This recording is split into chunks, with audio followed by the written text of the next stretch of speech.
dans un des groupes dans lesquels on travaillait, un monsieur très gentil et ancien mécanicien qui nous avait parlé de son activité toute sa vie. Il avait été dans la mécanique automobile.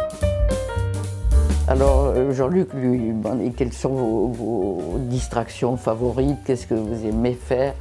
Et alors il nous a dit qu'il était un grand amateur de foot. Ça ne nous a pas surpris. C'est courant chez les messieurs.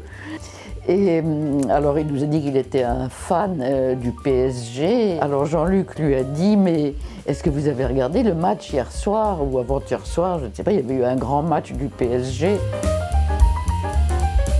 Et le monsieur nous a répondu tristement que malheureusement, à 8 h le soir, il dormait parce que tous les jours au repas de 7 h, on lui donnait un somnifère et qu'à 8 h, il dormait. Alors j'étais extrêmement choquée de m'apercevoir qu'il n'y avait pas dans cet établissement de négociation qui existe pour dire écoutez, ce soir je prendrai mon somnifère à 10 h si ça ne vous ennuie pas, il y a un très beau match, j'adore ça. Non, ils ne peuvent pas.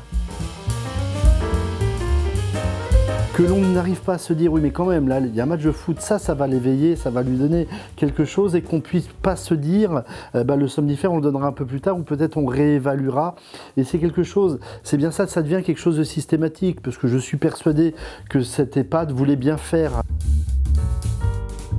La conséquence, c'est qu'en voulant bien faire, l'enfer est pavé de bonnes intentions, ça se systématise et ça ne devient plus un individu, mais ça devient les vieux. Là où, pour moi, Elderly nous montre ça aussi sur l'inconséquence parfois des prises de décision qui vont naître. C'est-à-dire que la conséquence doit être pour l'individu et pas pour la globalité. Et à ne pas connaître bien les résidents ou les personnes, à ne pas bien connaître ce qui importe pour eux, eh ben on fait des contresens qui peuvent aller jusqu'à faire taire et faire peur, parce que cet homme disait chut, ne le dites pas. Hein. Donc c'est ça pour moi dans les constatations Elderly, c'est l'intériorisation d'un discours convenu que l'autre veut entendre et qui stigmatise finalement le vieux dans ce stéréotype.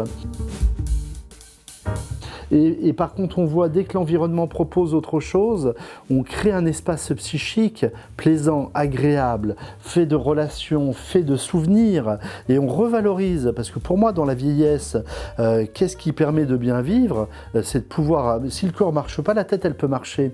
Et la tête des vieux a quelque chose, c'est qu'elle est bien remplie. Elle est remplie de milliers de souvenirs, et en plus, dans un temps où on a du temps.